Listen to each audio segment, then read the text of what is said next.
الحمدللہ والصلاة والسلام علی رسول اللہ وعلی آلہ وصحبہ اجمعین اما بعد اعوذ باللہ من الشیطان الرجیم بسم اللہ الرحمن الرحیم ومن احسن قولا ممن دعا الی اللہ وعمل صالحا وقال انی من المسلمین رب اشرح لی صدری ویسر لی امری واحلل عقدۃ من لسانی یفقہوا قولی۔ میرے محترم مشائخ، میرے محترم بزرگوں اور میرے بھائیوں، السلام علیکم ورحمۃ اللہ وبرکاتہ۔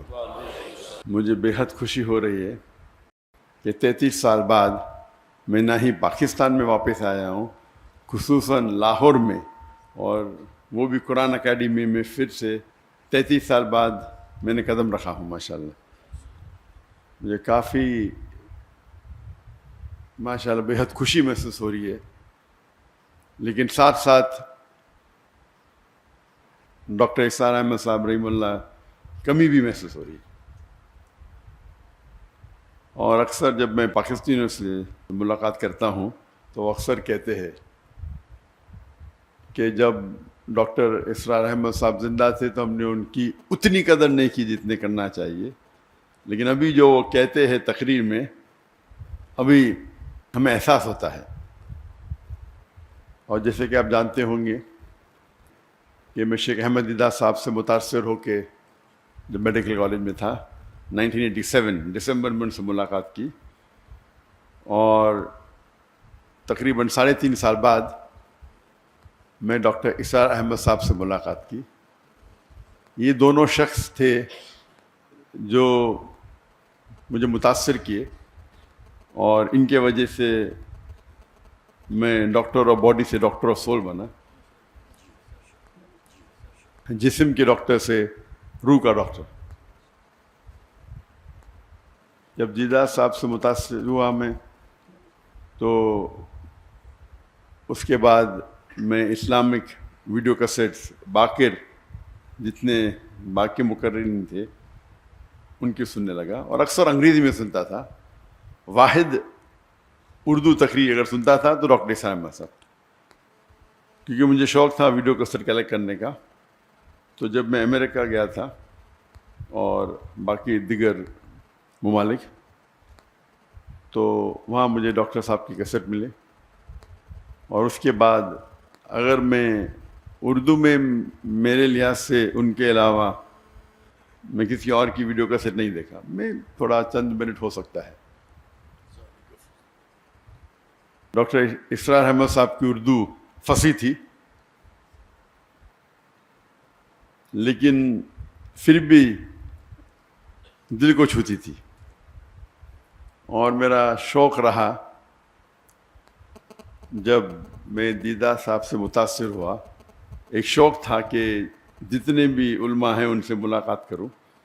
تو شوق نے مجھے 1951 میں پاکستان لے کے آیا، اور 1991 میں قرآن اکیڈمی آیا اور ڈاکٹر اسرار احمد صاحب سے ملا۔ اور جب انہوں نے مجھے پوچھا بیٹا آپ پاکستان کیوں آئے، تو میں نے کہا کہ یہاں اسلامک ادارے ہے، آپ سے ملنے آیا اور اسلامک ادارے کو دیکھنے کے لیے آیا۔ تو انہوں نے کہا پاکستان میں ادارے تو بہت ملیں گے لیکن اسلام نہیں ملے گا۔ تقریر کے پہلے کہنا چاہتا ہوں کہ آپ جانتے ہیں کہ میری تعلیم انگریزی میں ہوئی ہے، تو اور اردو پہ مہارت نہیں ہے، تو ظاہر ہے کہ اگر اس میں کچھ غلطیاں ہوں گی تو اسے آپ نظر انداز کیجیے۔ اور خصوصاً آپ ڈاکٹر اسرار احمد صاحب رحمہ اللہ کو سنتے ہیں تو میری اردو تو ایک دم اپوزٹ، ایکسٹریم۔ تو جب یہاں ان سے ملاقات کی، گفتگو تو کئی ہوئی، لیکن سب سے جو اہم مدعا تھا، انہوں نے پوچھا کہ اور میں MBBS سے فارغ ہوا تھا اور میں انٹرنشپ کر رہا تھا۔ انٹرنشپ کرنا ضروری 1 سال کے لیے، 4.5 سال کی پڑھائی ہوتی ہے، 1 سال کا انٹرنشپ تھا۔ اس ٹائم میں پاکستان چند ہفتوں کے لیے آیا تھا۔ تو انہوں نے کہا آپ کیا کرنا چاہتے ہیں، تو میں نے کہا کہ میں سرجن بننا چاہتا ہوں، اور کیا میں دائی دونوں ساتھ میں کروں گا، سرجن بھی بنوں گا دائی بھی کروں گا۔ تب ڈاکٹر صاحب نے کہا کہ میں نے 7 سال کوشش کی ڈاکٹر اور دائی دونوں بننے کی، لیکن میں ناکامیاب رہا۔ اگر آپ مہارت چاہتے ہیں تو دونوں میں سے ایک چننا پڑے گا۔ اور وہ ایک نصیحت تھی جو ہو سکتا ہے میری زندگی کو بدل دی. اور جب میں واپس گیا، جب میں والدین سے کہا، پہلے ارادہ تھا کہ جب میں ماسٹرز کروں گا سرجری میں تو ہفتے میں آدھا دن چھٹی ملتی ہے، 24 آپ کو ہاسپٹل میں رہنا چاہیے. جب آدھا دن چھٹی ملیں گی اس ٹائم 2 گھنٹہ میں دعوتی کام کروں گا. ہم نے ادارہ قائم کیا تھا اسلامک ریسرچ فاؤنڈیشن 1951 میں، 1991 میں. تو میرا تصور تھا کہ ہفتے میں 2 گھنٹہ دوں گا ادارے کے لیے، باقی ٹائم میڈیکل کے لیے. والدین نے کہا نو پرابلم. پھر میں نے کہا کہ میں روز 2 گھنٹہ دینا چاہتا ہوں. پھر میرا ارادہ بدل گیا کہ میں ابھی سرجری نہیں کروں گا. سرجری میں 24 گھنٹہ رہنے پڑتا ہے. اگر میں ریڈیولوجی کروں تو 24 گھنٹہ رہنے کی ضرورت نہیں. تو میرا ذہن تبدیل ہو گیا، ریڈیولوجی کروں گا، اس کے اندر 24 گھنٹہ ہاسپٹل میں رہنے کی ضرورت نہیں. اور میں نے کہا میرے والدین سے، میرے والد بھی ڈاکٹر تھے، میرا بھائی بھی ڈاکٹر تھے، ریڈیولوجی کروں گا اور پھر روز 2 گھنٹہ دعوتی کام کروں گا. والدین نے بولا نو پرابلم، جیسے آپ کی مرضی. پھر چند ہفتے اور گئے اور اس وقت ہم نے قائم کیا ایک پیتھولوجیکل سینٹر جو میں اور میرے بھائی 50% پارٹنر تھے، اسے قائم کیا. اور پھر میں نے کہا کہ ابھی 50% میڈیسن 50% دعویٰ کریں گے. والدین نے کہا نو پرابلم. پھر میں نے کہا 2 hours میڈیکل کریں گے اور باقی ٹائم دعویٰ کریں گے. بھائی نے بولا نو پرابلم، والدین نے بولا نو پرابلم. پھر میں بولا فل ٹائم دعویٰ کروں گا. اور یہ سارا سلسلہ 1 سال سے کم میں ہوا. ایسا نہیں کہ 5 10 سال بعد، میں بھی 8 9 مہینے میں. اور میرے بھائی نے کہا مجھ سے کہ آپ اپنی زندگی وقف کرو، آپ 50% پارٹنر ہیں، آپ کو آنے کی ضرورت نہیں، 50% آپ کو شیئر مل جائیں گے. میں نے کہا نہیں بھی دے چلے گا. یہ بھائی نے کہا آپ 50% مل جائیں گے. تو وہاں سے سلسلہ شروع ہوا. بات واپس سے آتے ڈاکٹر عیسیٰ احمد صاحب رحم اللہ، جو ان کی ایڈوائس تھی کہ اگر دائی کو سکسیزفل ہونا ہے، جو آپ کی ضرورت کی چیزیں ہیں اسے کم کرو، اپنی ریکوائرمنٹس کو کم کرو تاکہ کوئی بھی آپ کو اس پہ محتاج نہ رہنے پڑے. اگر آپ کی ضرورت زیادہ ہے تو پھر آپ کو شاید زیادہ پیسہ لگے گا، 10 لاکھ مہینے کا لگے گا، 20 لاکھ لگے گا. پھر 10 لاکھ نہیں ملیں گے تو آپ دوسری بات کریں گے. اگر آپ کو حق کی بات کرنا ہے اور اپنی زندگی وقف کرنا ہے تو اپنی ضرورت کو کم کرو یا ریکوائرمنٹس کو کم کرو. اور یہ جو نصیحت انہوں نے مجھے دی، اس کو میں نے دل میں سنبھال کے رکھا. اور آج بھی میں کہتا ہوں، جب میں نے دعوتی کام شروع کیا تو فیملی کا فل سپورٹ تھا، تو کام کرنے کی ضرورت ہی نہیں تھی. لیکن پھر بھی مجھے کئی شوق ہے، تو تقریباً میں دن میں ایوریج 14 سے 15 گھنٹہ دعوتی کام کرتا تھا. یہ میں بات کر رہا ہوں کہ میرج کے بعد.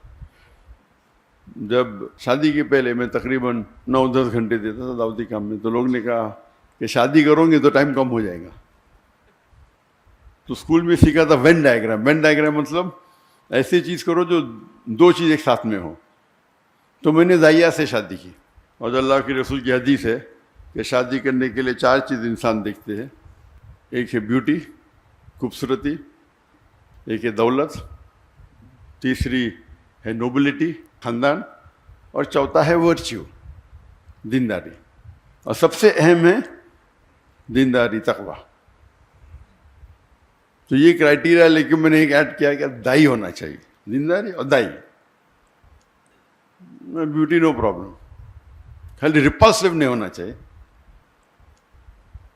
دولت کی ضرورت نہیں، خاندان نو پرابلم. تو ایک ہی کرائٹیریا کیا دیندار ہونا چاہیے لیکن دائی ہونا چاہیے. ایک کرائٹیریا ایڈ کر دیا، کوئی لڑکی نہیں ملی 2-3 سال تک. تو میری بہن وہ انٹرویو لیتی تھی، تو ایک لڑکی کو پاس کیا، تو آپشن تھا ہی نہیں نا. تو ہم نے بمبئی سے پونا گئے اور سب سے پہلے بار میری ہونے والی اہلیہ سے ملا. اور الحمدللہ بسم اللہ کی اور اللہ نے اس میں برکت دی. شادی کے بعد 9-10 گھنٹے کے بدلے ہم 12 گھنٹے دینے لگے، کیونکہ جب ہم گفتگو کرتے تھے تو دعوتی کام کے بارے میں کرتے تھے. وین ڈائیگرام تھا، اس کا مطلب نہیں بیوی کو ٹائم نہیں دیتا تھا. میں اکثر دائی دیکھیں گے بیوی کو ٹائم ہی نہیں دیتے. تو عام لوگ جو بیوی کو ٹائم دیتے اس سے میں کئی زیادہ دیتا تھا، کئی زیادہ. اور عام لوگ جو اپنے پیشے میں کام دیتے 8 گھنٹہ 9 گھنٹہ، تو میں دیتا تھا 13-14 گھنٹے، 1.5 گنا. لوگ نے بولے بچے پیدا ہوئیں گے تو آپ کو پتہ چل جائے گا، بچے پیدا ہوئیں گے تو پھر آپ ٹائم کم دیں گے.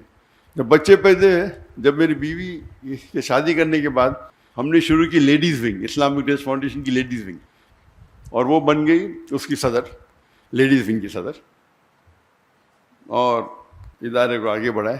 بچے پیدا ہوئے تو ہم نے اسکول شروع کیا، اسلامک انٹرنیشنل اسکول. تو اسکول کے اندر میری اہلیہ پرنسپل تھی، میرے بچے تھے، تو 3 in 1 وین ڈائیگرام میں 3 سرکل، بیچ میں تینوں کو ٹائم دے رہے، اور ساتھ میں اوپر اللہ ہے، اللہ سینٹرڈ. تو مین تو اللہ سینٹرڈ ہے. پھر میں ماشاءاللہ 15 گھنٹے دینے لگا. ہم جب جاتے ہیں کبھی ابھی دعوتی پروگرام پہ، ابھی تو میرے بچوں کی شادی ہو گئی، لیکن اس کے پہلے جب جاتے تھے 5 جاتے تھے، میں اور میرا بیٹا عام پبلک میں خطاب کرتے، میری اہلیہ اور میرے دونوں بیٹیاں کرتے تھے، خصوصاً خواتین میں. تو پروگرام ہوتا تھا سپوز 2 ہفتے کا، تو 10 دن یا 9 دن ہم خطاب کرے، پھر 2-3 دن we used to even enjoy, سیر کرتے تھے، سائٹ سینگ کرتے تھے. تو یہ 3 in 1 4 in 1 تھا.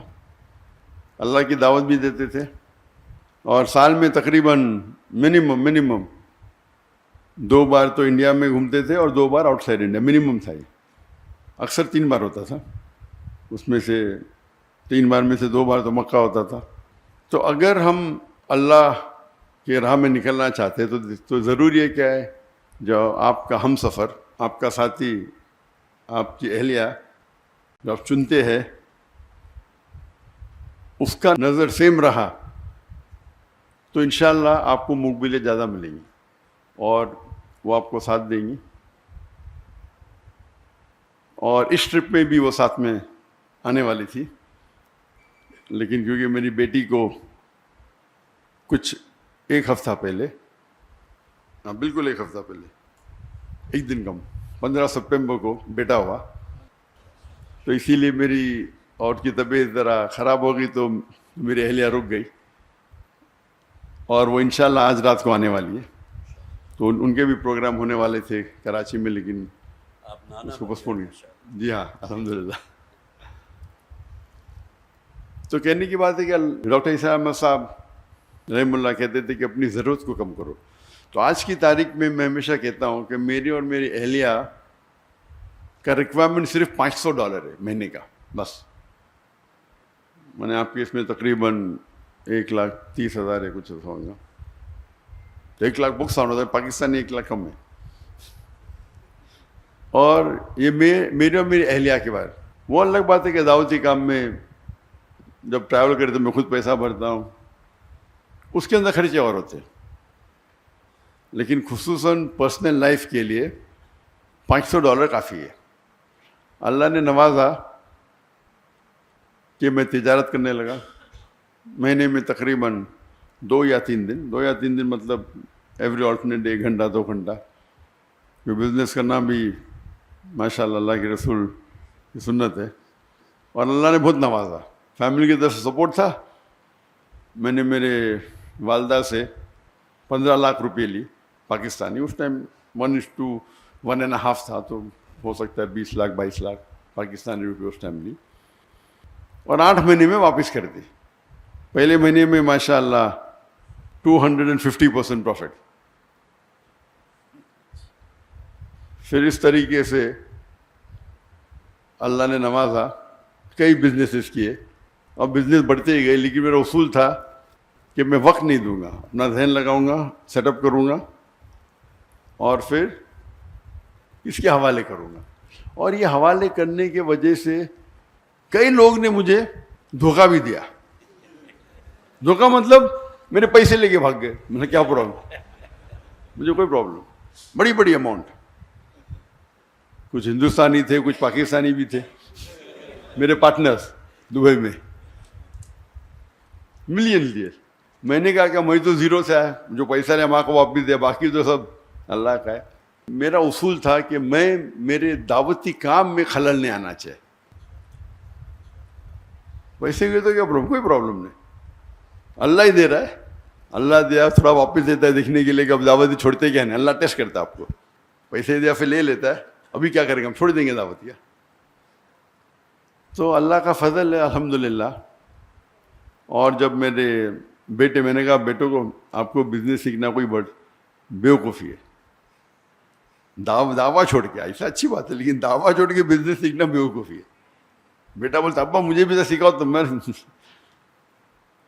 آپ سب سے بڑے امیر بزنس مین بنیں گے اگر بل گیٹس یا جیف بیزوس یا ایلون مسک, ایک چھوٹے سے چھوٹا دائی ایلون مسک سے بہتر ہے. لیکن ٹھیک ہے, کیونکہ اللہ نے مجھے سہولت دی تو میں نے بولا بات تمہارے نام پہ شروع کر دو, نو پرابلم. لیکن بزنس میں ہمیشہ اللہ تعالیٰ کو اپنا پارٹنر بناؤ. اور جب اللہ تعالیٰ کو پارٹنر بناتے, چھوٹا پارٹنر تو نہیں بنا سکتے نا, برابر. تو میں نے بیٹے کا منیمم آپ کو 51% اس کی جو انکم ہے, 51% جو منافع ہوتا ہے وہ اللہ کے راہ میں دینے پڑیں گا. میں تو ویٹرن ہوں, میں پرانا ہوں, میں تو زیادہ دیتا ہوں, کتنا دیتا ہوں بولوں گا نہیں, لیکن یہ تو نہیں ابھی ہے. تو 51% آپ کو اللہ کے راہ میں دینے پڑے گا. اور جتنا آپ اللہ کو جتنا زیادہ دیں گے پرسنٹیج, جو بچتا ہے وہ آپ کے پاس زیادہ رہتا ہے. میں ہمیشہ کہتا ہوں ایون میرے اسٹاف سے, ہمارے پاس بمبئی میں صرف 500 ملازم تھے, فل ٹائم پیڈ امپلائیز, اور والنٹیئر 10,000 سے اوپر تھے. تو میں کہتا تھا کہ اگر آپ 10,000 روپیہ بھی کماتے, اللہ کے راہ میں جو زکوٰۃ ہے وہ فرض ہے اپنی جگہ پہ, کچھ تو اللہ کے راہ میں خرچہ کرو, بھلے 10% ہو. جب 10% خرچہ کریں گے آپ تو غریب, آپ کو زکوٰۃ تو دینا نہیں, تو آپ کے پاس بچے گا 9,000 روپے. اللہ تعالیٰ اپنی تنخواہ کو کر دیں گا 15,000. تو 15,000 سے 10% نکالو, کتنا بچتا آپ کا, 13.5. پہلے 10 تھا, ابھی 13.5 ہو گیا, یعنی 35% بڑھ گیا آپ کا. پھر آپ 15% کرو, اللہ تعالیٰ 15,000 سے آپ کی تنخواہ کر دیں گا 30,000. جتنا آپ بڑھائیں گے آپ کا پرسنٹیج کم رہے گا, لیکن جو اماؤنٹ ہے وہ زیادہ رہے گا. تو اس اصول کے ساتھ الحمدللہ مہینوں کروڑ روپیہ کما لیتے بہت سے بزنس ہے. لیکن میں زیادہ ٹائم نہیں دیتا ہوں, کرتا ہوں اور چھوڑ دیتا ہوں. ابھی 2 سال پہلے جب میں نے فارغ کے نام پہ شروع کیا, اور میں نے کہا جو میرا جو معیار تھا, میں نے کتنا تھا بولوں گا نہیں, میں بولا فارغ کے نام پہ شروع کر رہا ہوں تو اتنا تو نہیں دینے کا. تو میں نے 51% کرا, اور کیا ہو گیا, وہ تجارت میں خسارہ ہو گیا, نیکسٹ بزنس میں بھی خسارہ. تو میں نے میرے اہلیہ سے کہا کیا بات ہے, ہو سکتا ہے کہ میں نے جو میرا معیار رکھا تھا میں زیادہ پرسنٹیج دے, ابھی دھندا تو وہی کر رہا ہوں نا, خالی نام فارغ کا ہے. تو میں نے کہا یہ میں نے غلطی کی, جو میرا جو وعدہ تھا زیادہ دینے کا, خالی نام بدلنے سے, تو میں نے میرے اہلیہ سے کہہ دیا کہ اس کا پرسنٹیج بھی سیم ہوگا جتنا میرا پرسنٹیج ہوگا. تجارت تو میں ہی سنبھال رہا ہوں, میرا بھائی میرا بیٹا سے سائن کر رہا ہے.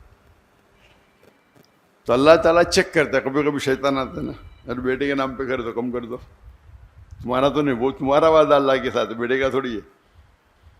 تو اگر اللہ کے راہ میں آپ خرچ کریں گے, جس طریقے سے ڈاکٹر اسام صاحب کہتے تھے اللہ کے بینک میں ڈالو, جب چاہے واپس لے سکتے ہیں آپ. سب سے بہتر آپ اگر کس کو لون دے سکتے ہیں, جو اللہ تعالیٰ فرماتے کہ کون ہے جو اللہ کو قرض دے سکتا ہے. کیا اللہ کو قرض کی ضرورت ہے؟ بالکل نہیں. یعنی اللہ تعالیٰ جس طریقے سے ڈاکٹر صاحب کہتے تھے کہ اگر والد اپنے بیٹے کو کچھ پیسے دیتا ہے, ₹1,00,000, اور پھر پوچھتا ہے کہ 5,000 دو, وہ چیک کر رہا ہے دیں گے کیا نہیں, اسی طریقے سے اللہ تعالیٰ فرماتے کیا کون ہے وہ جو اللہ کو لون دیں گا اور اللہ اس کو ملٹیپلائی کریں گے. اللہ تعالیٰ فرماتے سورہ بقرہ میں سورہ 2 آیت نمبر 261, آپ اگر ایک دانہ اللہ کو دیں گے, اللہ تعالیٰ 7 بوٹے دیں گا, ہر بوٹے پہ 100 دانے, یعنی 700 گنا. بزنس ٹرمنالوجی میں 70,000%. کون سے دھندے میں آپ کو 70,000% ملے گا؟ تو اگر آپ اللہ سبحانہ و تعالیٰ کو اپنا پارٹنر بنائیں گے تو آپ دیکھیں گے کہ آپ محفوظ ہے. وہ فرض تو 2.5% ہے, لیکن زیادہ دینا تو حرام نہیں نا، افضل یہ، تو جتنا آپ زیادہ دیں گے اتنا کم ہے. یہ اللہ پہ توقع ہے. اور الحمدللہ جیسے میں جب ڈاکٹر صاحب سے ملا، میں نے شروع میں سوچا تھا کہ میڈیکل ڈاکٹر سب سے بہترین پروفیشن ہے. جس طریقے سے ڈاکٹر اسرار احمد صاحب نعیم اللہ سوچتے تھے کہ ڈاکٹر سب سے بہترین پروفیشن ہے انسانوں کا علاج کرنا، ان نے ڈاکٹری چنا تھا نہ کہ پیسے کمانے کے لیے. اسی طریقے سے میں نے بھی چنا تھا. جب قرآن مجید کو پڑھا، اللہ تعالیٰ فرماتے ہیں جس آیت کو میں نے شروع میں تلاوت کی، سورہ فصیلت چیپٹر 41 ورس 34، ومن احسن قولا ممن دعا الی اللہ وعمل صالحا قال انی من المسلمین، کہ کون شخص ہے بہتر شخص ہے لوگوں کو اللہ کی طرف بلاتا ہے، اچھے اعمال کرتا ہے اور کہتا ہے کہ میں مسلم ہوں. تو سب سے بہترین جو پروفیشن ہے وہ دائی کا. تو اسی لیے میں نے ڈاکٹری چھوڑ کے دائی بنا، اور اللہ سے امید رکھتا ہوں کہ جو بھی کچھ ہم تھوڑا کام کر رہے، جو ہمبل ایفرٹس ہمارے ہیں، وہ اللہ تعالیٰ قبول فرمائے. اللہ سے دعا کرتا ہوں کہ ہم سب کو انشاءاللہ آخرت میں جنت میں اٹھائے. وآخرت دعوانا الحمد رب العالمین. السلام علیکم ورحمۃ اللہ وبرکاتہ. جو حضرات بھی یہاں تشریف لائے ہیں، کافی انہوں نے انتظار بھی کیا. پروگرام میں بھی کچھ تھوڑی سی تبدیلی ہوئی، لیکن آپ حضرات کی محبت. ذرا تشریف رکھیے، ابھی کوئی کسی قسم کی ہلچل نہیں ہونی چاہیے، بیٹھے رہیں. تو دل کی گہرائیوں سے میں ڈاکٹر ذاکر صاحب کا انتہائی مشکور ہوں. بلکہ ایک صاحب سے گفتگو ہو رہی تھی تو میں نے ان سے یہ کہا کہ ڈاکٹر صاحب دوسرے لوگوں کی دعوت پر ان کے یہاں تشریف لے گئے، جبکہ یہاں ہمارے ساتھ معاملہ یہ تھا کہ خود ڈاکٹر صاحب کی اپنی خواہش تھی کہ قرآن اکیڈمی آئیں گے. تو میں سمجھتا ہوں اس حوالے سے جو حضرات بھی یہاں موجود ہیں بہت خوش قسمت ہیں. کم سے کم ایک ملاقات اور ایک اس ایسی بابرکت محفل میں کہ جس میں آپ نے بہرحال جو انتظار کیا وہ بھی اللہ کے ہاں یقیناً ماجور ہیں آپ حضرات. تو بہت ہی میں شکریہ ادا کرتا ہوں. اور وقت کی ایسی جسے آپ کہیے کہ وہ ٹائٹ ہے کہ اب آگے ڈاکٹر صاحب کو کہیں اور بھی پہنچنا ہے، تو آپ حضرات سے میں بس اس سے زیادہ اور کچھ نہیں کہتا. اللہ تعالیٰ آپ حضرات کا آنا بھی اپنی بارگاہ میں قبول فرمائے. اور بہت ہی دعائیں ہیں محترم ڈاکٹر صاحب کے لیے بھی، اور ان کے کام میں اللہ تعالیٰ برکت عطا فرمائے.